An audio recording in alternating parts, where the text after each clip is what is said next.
Hi guys, this is Roslyn Khan and you're watching Telebytes.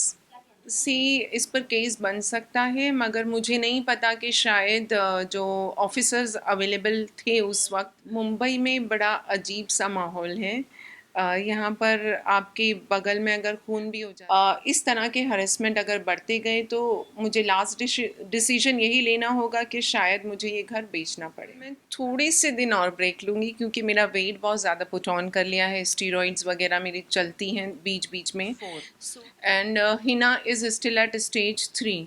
So may be शायद हिना की कुछ medicine कम रही होंगी। आई डू नॉट नो कि उनकी। Welcome to Telebytes. First of thank you. All, कैसे हैं आप? आपकी तबीयत कैसी है? पूछना चाहूँगी, काफ़ी इश्यूज हो रहे हैं आजकल आपके साथ। आपकी हेल्थ कैसी है उसके बारे में बताइए थोड़ा। हेल्थ मेरी काफ़ी ठीक है। मैंने कैंसर सरवाइव कर लिया है बट मेरा पोस्ट कैंसर ट्रीटमेंट अभी तक चल रहा है। You can see my port is also here अभी तक है और मुझे कुछ प्रिकॉशंस दिए हुए हैं। प्लस मेरा एक ब्लड डिसफंक्शन हुआ है जो मोस्टली कैंसर पेशेंट्स में नहीं होता है बट एनीवेज जब कैंसर गया तो वो भी जाएगा। मैम, आज हम इस मौके पे आए, जैसे हमने सुना है आपके साथ काफ़ी मिसबिहेव हो रहा है। जहाँ आप रहती हैं वहाँ आपके साथ कहीं मतलब आपके साथ फ्रॉड किया जा रहा है, आपके साथ सोसाइटी में मिसबिहेव किया जा रहा है। क्या कहना चाहेंगे, ये क्यों हो रहा है? ये कब से चल रहा है ये चीज़ें? एक्चुअली ये मुझे इस बिल्डिंग में आकर ऑलमोस्ट 3 इयर्स हुए हैं और इतना कोई ख़ास इशू था नहीं जब मैं प्री कैंसर मतलब कैंसर आने से पहले छोटी मोटी कुछ चीज़ें एक दो बार हुई जैसे कि पार्किंग के इश्यूज़ आए पर ऐसा कोई बड़ा इशू था नहीं। और जैसे ही मुझे ये कैंसर डायग्नोस हुआ अनफॉर्चुनेटली उससे पहले मुझे पता चला कि इस बिल्डिंग में कुछ मिस अप्रोप्रिएशंस ऑफ फंड्स हुआ है और जिसके लिए दो ग्रुप्स रिस्पॉन्सिबल हैं। तो मैं इन सभी से हमेशा से दूर रहती थी और मैं अभी भी लोगों से दूर रहती हूँ। मुझे भीड़ में रहना या लोगों से दोस्ती करना मुझे ये पसंद नहीं है। मैं हमेशा अपनी कंपनी इंजॉय करती हूँ। सो ये लोगों को मेरा एटीट्यूड लगता है या पता नहीं क्या मैसेज जाता है। बट एनीवेज जैसे ही मुझे कैंसर आया तो इन लोगों ने मेरा मजाक बनाना शुरू किया। ऐसा लगा इनको कि अच्छा ये जो बड़ी स्टाइल से घूमती थी सडनली इसके सारे बाल चले गए। In fact there was a time जब मैं अपने पैर से चलकर जाने में मुझे बहुत दिक्कत होती थी। मेरी सिस्टर मुझे पकड़ के नीचे लेकर जाती थी, कार में बिठाती थी। इनफैक्ट मैंने काफ़ी फिज़िकल स्ट्रगल हो रहा था after my cancer surgery and chemotherapy. So they all were noticing it and they just wanted to take advantage of this thing। तो उन्होंने इसका पूरा पूरा फ़ायदा उठाया।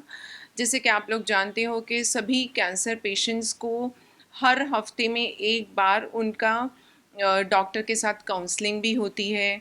देखा जाता है कि कैंसर से जो जूझ रहा है वो किसी भी तरह से डिप्रेशन में ना आ जाए।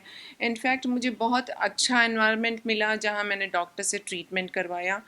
दे जस्ट वांटेड टू सी कि मेरी बॉडी में सब पॉजिटिव हो, पॉजिटिव सिग्नल्स जाएं। लेकिन इसके ठीक अपोजिट जो मेरी सोसाइटी थी वो इसका पूरा पूरा एडवांटेज उठा रही थी और इस बिल्डिंग में काफ़ी सारे मिस अप्रोप्रिएशंस ऑफ फंड्स हुए हैं।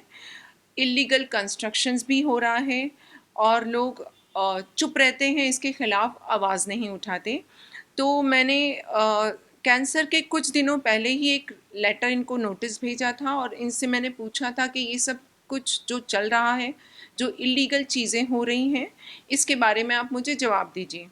तो ये जब सब कुछ हुआ और मैं अचानक से कैंसर मुझे डायग्नोस हुआ तो मैंने उस चीज़ को छोड़ दिया। लेकिन इन लोगों ने रिवेंजफुली मेरे साथ बदतमीज़ियाँ करना शुरू किया।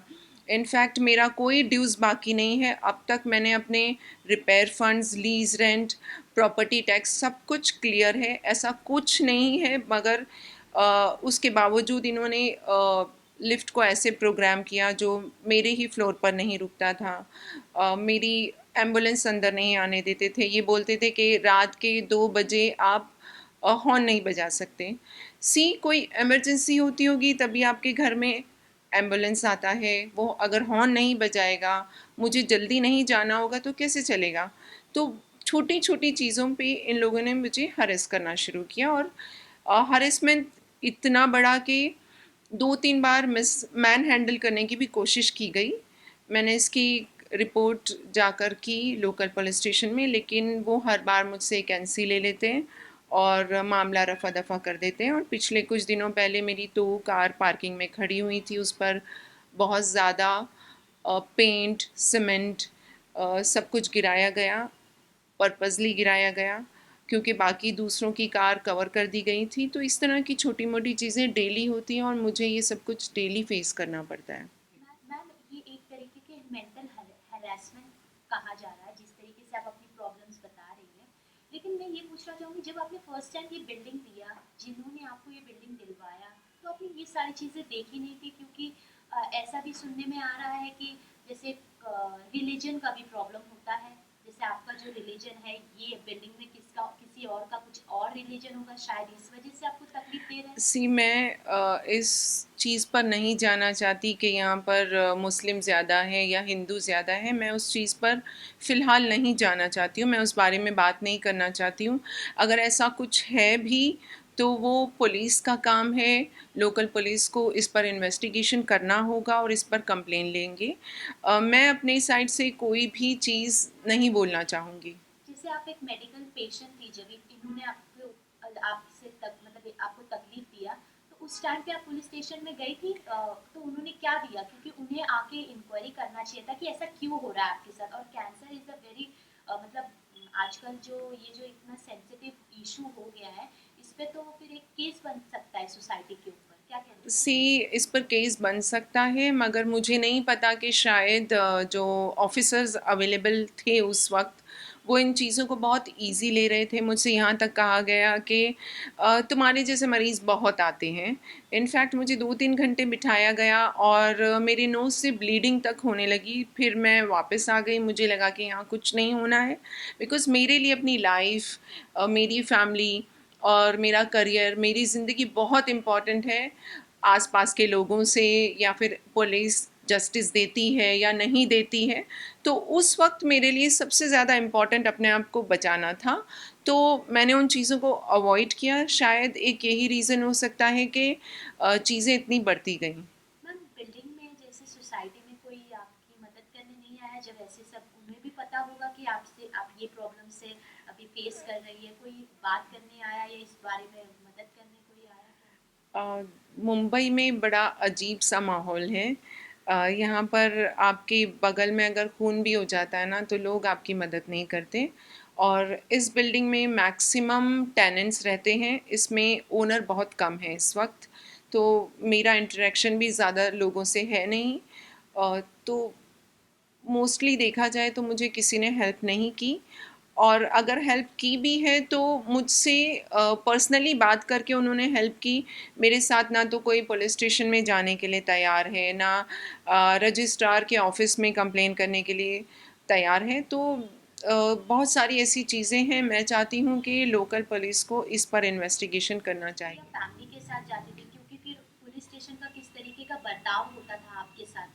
मैं अपनी सिस्टर के साथ हमेशा गई हूँ। मैं इस घर में भी अपनी सिस्टर के साथ रहती हूँ। मेरी नीज़ भी मेरे साथ रहती है। मेरी फैमिली में मेरे ब्रदर भी हैं, वो भी एक बार मेरे साथ पुलिस स्टेशन गए हैं। लेकिन हम लोगों को ऐसी कोई ख़ास मदद हुई नहीं, बिकॉज़ उनके हिसाब से ये सिर्फ़ एक एनसी लेने का मैटर रहा है। उन्हें नहीं लगता कि कोई मेरे साथ ऐसी मारपीट हो गई है जिसकी वजह से वो लोग एफआईआर ले लें। लास्ट कब आप गई थी? क्या कहा उन्होंने जब आप गई थी पुलिस स्टेशन? उन्होंने क्या स्टेटमेंट दिया? मैं जब परसों गई थी तो वहाँ पर एक ऑफिसर थे, शिवाजी शिवाजी शिंदे। सो उन्होंने एक एनसी ले ली और उन्होंने मुझसे कहा कि ये जो मैटर है, गाली गलौज जो तुम्हारे साथ होती है, जो धक्कम धुक्की हो जाती है, तुम्हारी कार पे जो कलर गिराया जाता है, ये सब कुछ एक एनसी का मैटर है और मैं आपकी एनसी ले रहा हूँ। तो आप जो मैं कर सकता हूँ वो मैं आपके लिए कर रहा हूँ। तो फैमिली का क्या रिस्पॉन्स आया? अभी आप इतना बिल्डिंग में फेस कर रही है प्रॉब्लम, ये क्या आपने सोचा, आपने क्या डिसीजन लिया यहाँ रहने का या छोड़ना? क्योंकि हम जहाँ रहते हैं वहाँ एक पीस होना चाहिए, हुँ। जो आपको इतने टाइम से, लंबे समय से इतना फेस करना पड़ रहा है, अभी आप क्या सोच रहे हैं? क्योंकि पुलिस भी एक्शन नहीं ले रही। जब मुझे कैंसर आया था उससे पहले मेरा घर बिल्कुल बेसिक था। कैंसर के दौरान मैं काफ़ी फ्री थी, मेरे पास टाइम था, तो मैंने इस घर का इंटीरियर करवाया। आप देख सकते हो मैंने इस घर को एक-एक चीज़, एक-एक कोना अपने मन से बनाया। मैंने एक-एक फ़ेवरेट कॉर्नर है मेरे घर में।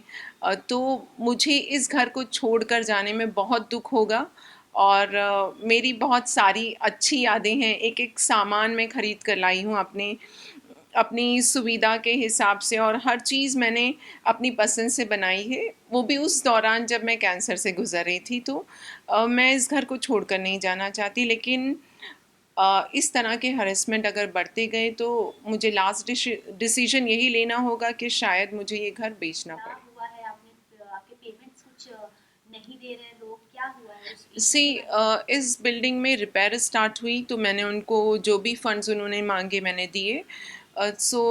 ये है 2 BHK, तो एक साइड में रिपेयर हो चुकी है, वॉशरूम में रिपेयर हो गई है। दूसरी साइड जो वॉशरूम का डक्ट है वहाँ पर इनलेट और आउटलेट है वो कुछ भी नहीं बनाया गया है।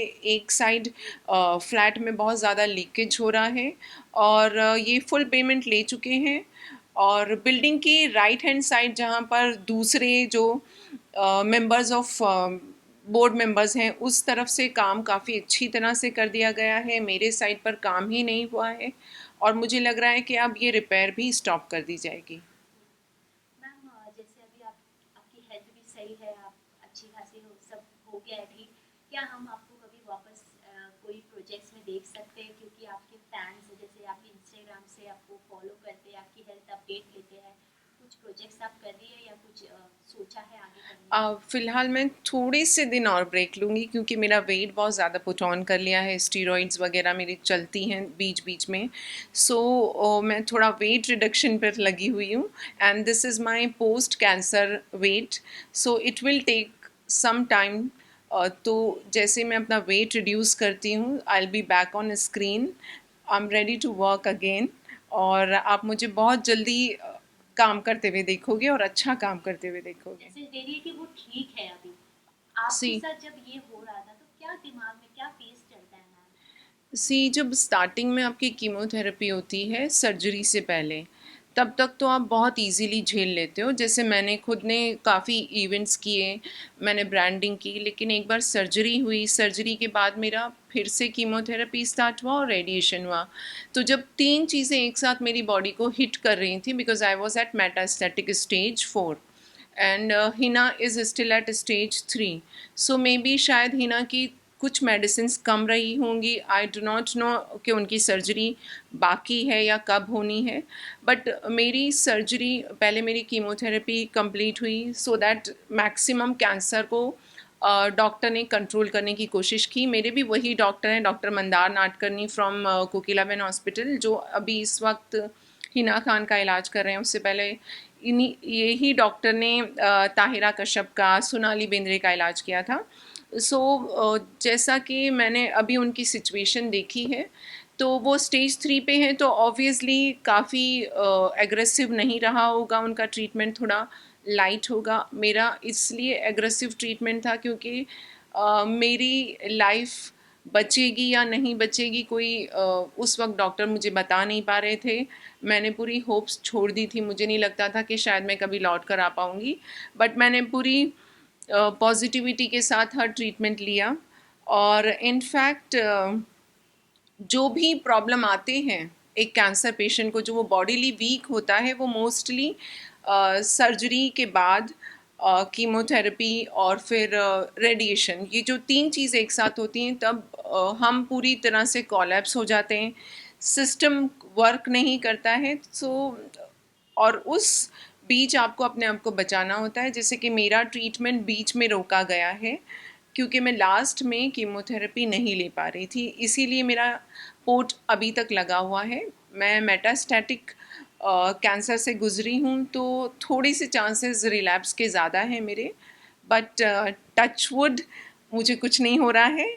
और हम हर 3 महीने में पेट स्कैन करते हैं, एमआरआई होता है, मेरे बहुत ज़्यादा ब्लड टेस्ट होते हैं और पूरी तरह से जो टीम है मेरी, कैंसर ऑन्कोलॉजिस्ट की टीम, वो मेरी रिपोर्ट्स देखते रहते हैं और चेक करते रहते हैं कि मुझे बॉडी में कहीं और कैंसर ना हो जाए। नए ऑडियंस को या किसी और को क्या कहना चाहेंगी, क्या मैसेज देना चाहेंगी कि इस तरीके का जो बिल्डिंग में आपके साथ जो व्यवहार हो रहा है, क्या मैसेज देना सी मैं सबसे ज़्यादा ऑडियंस से ये कहूँगी कि थैंक यू सो मच, आप लोग हमेशा मेरे साथ लगे रहते हो, आप हमेशा मुझे प्यार देते हो और इतनी पॉजिटिविटी मुझे आपसे मिलती है। बस मैं चाहूँगी कि सिर्फ मुंबई पुलिस थोड़ा सा काम करे और समझे कि लोगों की क्या ज़रूरतें हैं, उन्हें क्या चीज़ की ज़रूरत है। प्लस मैं चाहूँगी कि रजिस्ट्रार ऑफिस भी मैं गई हूँ, मैं चाहूँगी कि इस तरह की जो सोसाइटीज़ होती हैं जो इलीगल काम करते हैं, जो अपने ओनर्स को ही परेशान करते हैं, जैसे कि सिक्योरिटी गार्ड तक मुझे परेशान करता है, तो ये इस तरह की चीज़ों पर स्टॉप लगाया जाए। स्पेशली अगर आपकी बिल्डिंग में कोई सेलिब्रिटी रहता है तो आप उसको स्पेस दीजिए, आप उसकी पर्सनल लाइफ में उस वक्त मत घुसिए जिस वक्त वो परेशान है। उसे पूरा पूरा हक है एक आम जिंदगी जीने का, और उसे पूरा हक है कि एक सेलिब्रिटी बीमार पड़ सकता है, उसकी हालत ख़राब हो सकती है, मगर वो रिकवर भी करता है और वापस अपनी ज़िंदगी की दौड़ में दौड़ना शुरू करता है। Thank you so For top serials on sets to personal interviews and fun segments with actors, subscribe to Telebytes right away.